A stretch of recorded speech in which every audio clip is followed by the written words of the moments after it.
Muling nagbabalik ang inyong lingkod, mga kapuging lamig.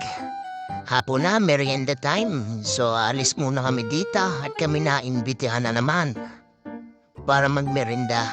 At ang grupo ng mamay ay talagang kunwaring nakikitang walang kamera. Ngiti-ngiti rin naman eh. Habang kami babiyahin na lang muna mga kapuging lamig at kita-kita na naman tayo. Nandito na nga. Mga kapobing lamay, ang grupo ng talento ng mamay at nakita ng mamay. Ang ginagawa namin sa sakyan, sabi nga ay parang hita ni Aramina.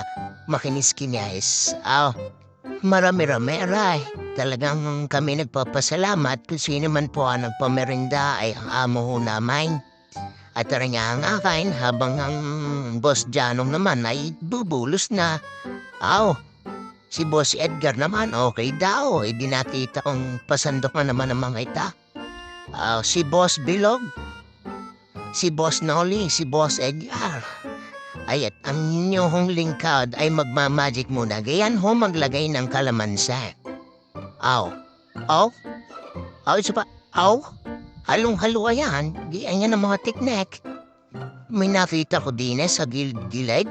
Abay mukhang may nagkakasyaruna na tayo tanggapin kunwari pahiya-hiya. Sobra mamay, sobra. Habang nagpapahinga nga kami din sabi ng Boss Christian ay panuhurin siya Sobra namang diskarte ayan. Sobra naman talaga ang pagdadaspa na yan. Gayan ho ba mga tao sa inyo garniraw ang tamang pag-uwalis? Iipunin daw sa gilid. Tapos, ikakamayin din. No.